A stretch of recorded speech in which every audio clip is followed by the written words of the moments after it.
Hello friends, how are you all. मैं पूजा यादव, मेरे YouTube channel CGPSC night में आप सभी का स्वागत है। प्लीज़ वीडियो में आगे बढ़ने से पहले लाइक करके आगे बढ़ें एंड मेरे चैनल को सब्सक्राइब ज़रूर करें। आज का क्वेश्चन है, क्वेश्चन फर्स्ट। जो शब्द किसी भी संज्ञा के बदले आता है उसको क्या कहते हैं? ऑप्शन है आपके सामने। ऑप्शन ए सर्वनाम, ऑप्शन बी विशेषण, ऑप्शन सी क्रिया, ऑप्शन डी क्रिया विशेषण। देखते हैं सही उत्तर क्या होगा। Option A, option A is right answer. जो शब्द पूर्वापर संबंध से किसी भी संज्ञा के बदले आता है उसे सर्वनाम कहते हैं। जो शब्द संज्ञा या सर्वनाम की विशेषता बताए उसे विशेषण कहते हैं। जिस जिस शब्द से किसी काम का करना या होना समझा जाए उसे क्रिया कहते हैं। क्रिया विशेषण ऐसे शब्द हैं जो क्रिया की विशेषता बतलाते हैं। चलिए देखते हैं नेक्स्ट क्वेश्चन। क्वेश्चन में पूछा गया है, सर्वनाम के कुल कितने भेद होते हैं? ऑप्शन है आपके सामने। Option A 5, option B 6, option C 7, option D 8। देखते हैं सही उत्तर क्या होगा। Option B, option B is right answer. जो सब संज्ञा के स्थान पर प्रयुक्त होते हैं उन्हें सर्वनाम कहते हैं। सर्वनाम के कुल 6 भेद होते हैं। देखते हैं कौन कौन सा। पहला है पुरुषवाचक सर्वनाम, दूसरा है निश्चयवाचक सर्वनाम, तीसरा है निजवाचक सर्वनाम, चौथा है संबंधवाचक सर्वनाम, पांचवा है अनिश्चयवाचक सर्वनाम, छठवां है प्रश्नवाचक सर्वनाम। देखते हैं नेक्स्ट क्वेश्चन।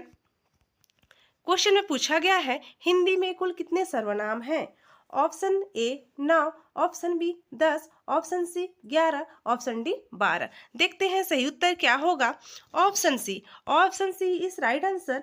हिंदी में कुल सर्वनामों की संख्या 11 है, जो इस प्रकार है। देखते हैं कौन कौन सा है। मैं, तू, आप, यह, वह, जो, सो, कोई, कुछ, कौन, क्या, ये सर्वनामों की संख्या है। देखते हैं नेक्स्ट क्वेश्चन। क्वेश्चन में पूछा गया है, प्रयोग के दृष्टि से सर्वनाम के कितने भेद हैं? Option A 8, option B 5, option C 4, option D 6। देखते हैं सही उत्तर क्या होगा। Option D, option D is right answer. प्रयोग की दृष्टि से सर्वनाम की 6 भेद होते हैं। संज्ञा के स्थान पर प्रयुक्त होने वाले शब्द को सर्वनाम कहते हैं। सर्वनाम के भेद देखते हैं। पहला है पुरुषवाचक। पुरुषवाचक में क्या क्या आते हैं देखते हैं। मैं, हम, तू, तुम, आप, वह, वे, यह, वे, ये क्या है पुरुषवाचक में आते हैं। दूसरा है संबंधवाचक। संबंधवाचक में जो, सो। तीसरा है निश्चयवाचक। निश्चयवाचक में यह, वह। और चौथा है प्रश्नवाचक। प्रश्नवाचक में कौन, क्या। पांचवा है अनिश्चयवाचक, कोई, कुछ। छठवां है निजवाचक। निजवाचक में आप। देखते हैं नेक्स्ट क्वेश्चन। क्वेश्चन में पूछा गया है, निम्नलिखित में सर्वनाम है। ऑप्शन ए यह, ऑप्शन बी सभा, ऑप्शन सी मनुष्य, ऑप्शन डी हिमालय। देखते हैं सही उत्तर क्या होगा। Option A, option A is right answer. दिए गए विकल्पों में यह सर्वनाम है, जबकि सभा मनुष्य तथा हिमालय संज्ञा है। सभा समूहवाचक, मनुष्य जातिवाचक एवं हिमालय व्यक्तिवाचक संज्ञा है। देखते हैं नेक्स्ट क्वेश्चन। क्वेश्चन में पूछा गया है, पुरुषवाचक सर्वनाम में कितने भेद होते हैं? आपके सामने ऑप्शन है। Option A 3, option B 2, option C 4, option D 7। देखते हैं सही उत्तर क्या होगा। Option A, option A is right answer. वे सर्वनाम जो पुरुष या स्त्री के नाम के बदले आते हैं उन्हें पुरुषवाचक सर्वनाम कहते हैं। पुरुषवाचक सर्वनाम 3 प्रकार के होते हैं। देखते हैं कौन कौन से। पहला है उत्तम पुरुष। मैं, हम, मैंने, मेरा, हमारा, मुझे, मुझको। मध्यम पुरुष है तुम, तू, तुमने, तुमको, आप, आपको। तीसरा है अन्य पुरुष। अन्य पुरुष में वह, वे, ये, उन, उन्हें, उसको, यह। देखते हैं नेक्स्ट क्वेश्चन। क्वेश्चन में पूछा गया है, जो सर्वनाम शब्द वक्ता, श्रोता अथवा किसी अन्य व्यक्ति के लिए प्रयोग किया जाता है उसे क्या कहते हैं? ऑप्शन ए संबंधवाचक सर्वनाम, ऑप्शन बी पुरुषवाचक, ऑप्शन सी अनिश्चयवाचक सर्वनाम, ऑप्शन डी निजवाचक सर्वनाम। देखते हैं सही उत्तर क्या होगा। Option B, option B is right answer. जिन सर्वनाम शब्दों का प्रयोग वक्ता द्वारा खुद के लिए या दूसरों के लिए किया जाता है उसे पुरुषवाचक सर्वनाम कहते हैं। इसके 3 भेद हैं। देखते हैं कौन कौन सा। उत्तम पुरुष, उत्तम पुरुष में मैं, हम आते हैं। मध्यम पुरुष में तुम, तू, तुम, आप। प्रथम पुरुष वह, वे, यह, ये।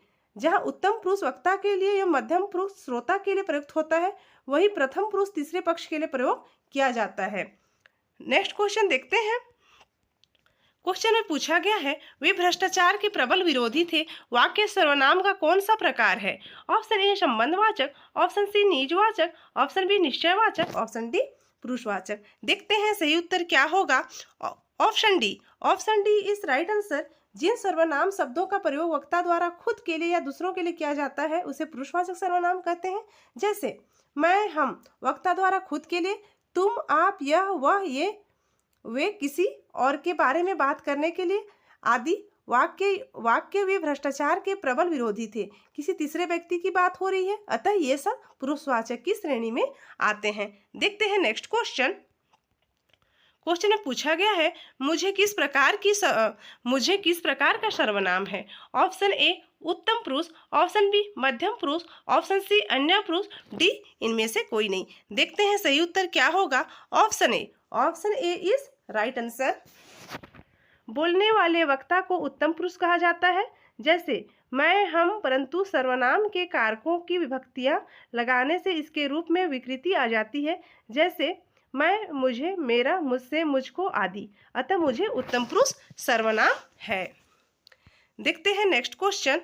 क्वेश्चन में पूछा गया है, निम्नलिखित में से कौन पुरुषवाचक सर्वनाम है? ऑप्शन ए तू, ऑप्शन सी कोई, ऑप्शन बी जो, ऑप्शन डी क्या। देखते हैं सही उत्तर क्या होगा। Option A, option A is right answer. तू मध्यम पुरुषवाचक सर्वनाम है, जबकि कोई अनिश्चयवाचक सर्वनाम क्या प्रश्नवाचक सर्वनाम तथा जो संबंधवाचक सर्वनाम है। फिर से पढ़ रही हूं, समझेंगे। Option A is right answer. तू मध्यम पुरुषवाचक सर्वनाम है, जबकि कोई अनिश्चयवाचक सर्वनाम है क्या प्रश्नवाचक सर्वनाम है तथा जो संबंधवाचक सर्वनाम है। देखते हैं नेक्स्ट क्वेश्चन। क्वेश्चन में पूछा गया है, निम्नलिखित प्रश्न में 4 विकल्पों में से उस विकल्प का चयन करें जो रेखांकित शब्द के आधार पर पुरुषवाचक सर्वनाम के भेद का सही विकल्प है। वह कल मुझसे मिलने आएगी। ऑप्शन ए संबंधवाचक सर्वनाम, ऑप्शन बी मध्यम पुरुष, ऑप्शन सी अन्य पुरुषवाचक, ऑप्शन डी उत्तम पुरुष। देखते हैं सही उत्तर क्या होगा। Option C, option C is right answer. वाक्य वह कल मुझसे मिलने आएगी में रेखांकित शब्द वह अन्य पुरुषवाचक सर्वनाम का द्योतक है। पुरुषवाचक सर्वनाम पुरुष स्त्री के नाम के बदले आते हैं। देखते हैं नेक्स्ट क्वेश्चन।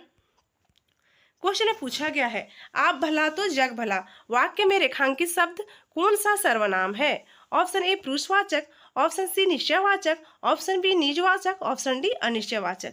देखते हैं सही उत्तर क्या होगा। Option B, option B is right answer. जिन शब्दों का प्रयोग वक्ता स्वयं के लिए करता है उसे निजवाचक सर्वनाम कहते हैं। जैसे आप, अपने दिए गए वाक्य में आप का प्रयोग वक्ता स्वयं के लिए कर रहा है, अतः यहाँ निजवाचक सर्वनाम होगा। देखते हैं नेक्स्ट क्वेश्चन। क्वेश्चन में पूछा गया है, उस विकल्प का चयन करें जो दिए गए वाक्य में सर्वनाम के भेद का सही विकल्प है। घनश्याम ने अपने आप कार्यक्रम की पूरी तैयारी कर ली। ऑप्शन ए है संबंधवाचक, ऑप्शन बी उत्तम पुरुष, ऑप्शन सी मध्यम पुरुष, ऑप्शन डी निजवाचक। देखते हैं सही उत्तर क्या होगा। Option D, option D is right answer. अपनेपन का बोध कराने वाले शब्दों को निजवाचक सर्वनाम कहते हैं। दिए गए वाक्य घनश्याम ने अपने आप कार्यक्रम की पूरी तैयारी कर ली में अपने आप शब्द का प्रयोग हुआ है, अतः यह निजवाचक सर्वनाम है। देखते हैं नेक्स्ट क्वेश्चन। क्वेश्चन में पूछा गया है, मैं अपने आप कर लूंगा, अपने आप काम कर लूंगा वाक्य में रेखांकित सर्वनाम शब्द का भेद क्या है? ऑप्शन ए पुरुषवाचक सर्वनाम, ऑप्शन सी निश्चयवाचक सर्वनाम, ऑप्शन बी निजवाचक सर्वनाम, ऑप्शन डी संबंधवाचक सर्वनाम। देखते हैं सही उत्तर क्या होगा। Option B, option B is right answer. निजवाचक सर्वनाम, जिस सर्वनाम शब्द में निजता का बोध होता है उसे निजवाचक सर्वनाम कहते हैं। ये शब्द कर्ता के बोधक तो होते हैं किंतु स्वयं कर्ता नहीं होते या कर्ता का कार्य नहीं करते हैं। उदाहरण, मैं अपने आप काम कर लूंगा। दूसरा है, उसने अपने पैरों पर आप ही कुल्हाड़ी मार ली। नोट, इन वाक्यों में आप निजवाचक सर्वनाम है जिसका अर्थ स्वयं होता है। देखते हैं नेक्स्ट क्वेश्चन। क्वेश्चन में पूछा गया है यह मेरी पतंग है, रेखांकित का भेद बताइए। ऑप्शन ए निश्चयवाचक सर्वनाम, ऑप्शन बी अनिश्चयवाचक सर्वनाम, ऑप्शन सी निजवाचक सर्वनाम, ऑप्शन डी है प्रश्नवाचक सर्वनाम। देखते हैं सही उत्तर क्या होगा। Option A, option A is right answer, निश्चयवाचक सर्वनाम। दूर अथवा समीप की वस्तुओं का निश्चयपूर्वक बोध कराने वाले सर्वनाम निश्चयवाचक सर्वनाम कहलाते हैं। जैसे यह मेरी पतंग है। देखते हैं नेक्स्ट क्वेश्चन। क्वेश्चन में पूछा गया है कोई सज्जन आपको बुला रहा है, इस वाक्य में किस सर्वनाम का प्रयोग किया गया है। ऑप्शन ए निश्चयवाचक सर्वनामिक विशेषण, ऑप्शन बी पुरुषवाचक सर्वनामिक विशेषण, ऑप्शन सी अनिश्चयवाचक सर्वनामिक विशेषण, ऑप्शन डी प्रश्नवाचक सर्वनामिक विशेषण। देखते हैं सही उत्तर क्या होगा। Option C, option C is right answer, अनिश्चयवाचक सर्वनाम। जिस सर्वनाम से किसी निश्चित वस्तु का बोध न हो उसे अनिश्चयवाचक सर्वनाम कहते हैं। जैसे कोई, कुछ। इस वाक्य में अनिश्चयवाचक सर्वनामिक विशेषण का प्रयोग हुआ है। अनिश्चयवाचक सर्वनामिक विशेषण में कोई, कुछ, निश्चयवाचक सर्वनामिक विशेषण में यह, वह और प्रश्नवाचक सर्वनामिक विशेषण के अंतर्गत कौन क्या आता है। देखते हैं नेक्स्ट क्वेश्चन। क्वेश्चन में पूछा गया है कोई आ रहा है, वाक्य में कोई किस प्रकार का सर्वनाम है। ऑप्शन ए अनिश्चयवाचक, ऑप्शन सी संबंधवाचक, ऑप्शन बी निश्चयवाचक, ऑप्शन डी निजवाचक। देखते हैं सही उत्तर क्या होगा। Option A, option A is right answer. कोई आ रहा है वाक्य में कोई शब्द अनिश्चयवाचक सर्वनाम है। जो शब्द अनिश्चित प्राणी, पदार्थ अथवा वस्तु के बदले प्रयोग किए जाते हैं उन्हें अनिश्चयवाचक सर्वनाम कहते हैं। यहाँ कोई शब्द किसी अनिश्चित व्यक्ति के लिए प्रयुक्त है, अतः ये अनिश्चयवाचक सर्वनाम है।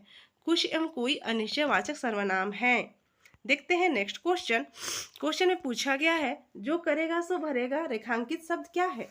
ऑप्शन ए क्रिया विशेषण, ऑप्शन सी संबंधवाचक सर्वनाम, ऑप्शन बी संकेतवाचक सर्वनाम, ऑप्शन डी गुणवाचक सर्वनाम। देखते हैं सही उत्तर क्या होगा। Option C, option C is right answer. जो करेगा सो भरेगा में संबंधवाचक सर्वनाम है। जिस सर्वनाम द्वारा किसी दूसरे सर्वनाम से संबंध स्थापित हो जाए उसे संबंधवाचक सर्वनाम कहते हैं। जैसे जो, सो। देखते हैं नेक्स्ट क्वेश्चन। क्वेश्चन में पूछा गया है संबंधवाचक सर्वनाम बताएं। ऑप्शन ए कोई, ऑप्शन सी जो, ऑप्शन बी कौन, ऑप्शन डी वह। देखते हैं सही उत्तर क्या होगा। Option C, option C is right answer. जिन सर्वनाम शब्दों का प्रयोग किसी वस्तु या व्यक्ति का संबंध बताने के लिए किया जाए वे सब संबंधवाचक सर्वनाम कहलाते हैं। संबंधवाचक सर्वनाम का प्रयोग वाक्य में दो शब्दों को जोड़ने के लिए किया जाता है। जैसे जो, सो आदि। देखते हैं नेक्स्ट क्वेश्चन। क्वेश्चन में पूछा गया है संबंधवाचक सर्वनाम है। ऑप्शन ए कोई, ऑप्शन बी आप, ऑप्शन सी किस, ऑप्शन डी जिस। देखते हैं सही उत्तर क्या है। Option D, option D is right answer.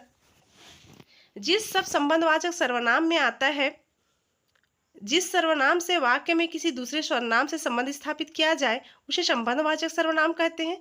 जैसे जो, शो। कोई शब्द अनिश्चयवाचक सर्वनाम है। आप स्वयं शब्द निजवाचक सर्वनाम है। देखते हैं नेक्स्ट क्वेश्चन। क्वेश्चन में पूछा गया है किस किस से झगड़ा करते फिरोगे रेखांकित पद है। ऑप्शन ए संज्ञा, ऑप्शन बी विशेषण, ऑप्शन सी सर्वनाम, ऑप्शन डी प्रविशेषण। देखते हैं सही उत्तर क्या होगा। Option C, option C is right answer. दिए गए वाक्य में रेखांकित पद किस किस सर्वनाम है। यह प्रश्नवाचक सर्वनाम के अंतर्गत आता है। प्रश्नवाचक सर्वनाम उसे कहते हैं जिनका प्रयोग प्रश्न करने के लिए किया जाता है। जैसे कौन, क्या इत्यादि। देखते हैं नेक्स्ट क्वेश्चन।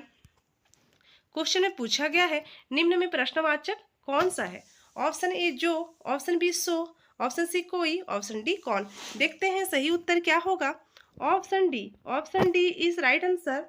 दिए गए विकल्पों में कौन प्रश्नवाचक सर्वनाम है। प्रश्न करने के लिए जिन सर्वनामों का प्रयोग होता है उन्हें प्रश्नवाचक सर्वनाम कहते हैं तथा कौन, क्या, क्यों इत्यादि। देखते हैं नेक्स्ट क्वेश्चन। क्वेश्चन में पूछा गया है सात शब्द का निम्नलिखित में से किस रूप में प्रयोग नहीं किया जा सकता है। ऑप्शन ए क्रिया विशेषण, ऑप्शन बी सर्वनाम, ऑप्शन सी है समुच्चय बोधक, ऑप्शन डी है संबंध बोधक। देखते हैं सही उत्तर क्या होगा। Option B, option B is right answer. सात शब्द का प्रयोग सर्वनाम के रूप में नहीं किया जा सकता है क्योंकि सर्वनाम शब्द सदैव संज्ञा के बदले प्रयुक्त होते हैं। दोस्तों, अगर मेरी वीडियो पसंद आए तो लाइक कीजिए, शेयर कीजिए, सब्सक्राइब कीजिए एंड बेल आइकन को प्रेस कीजिए। Thank you so much.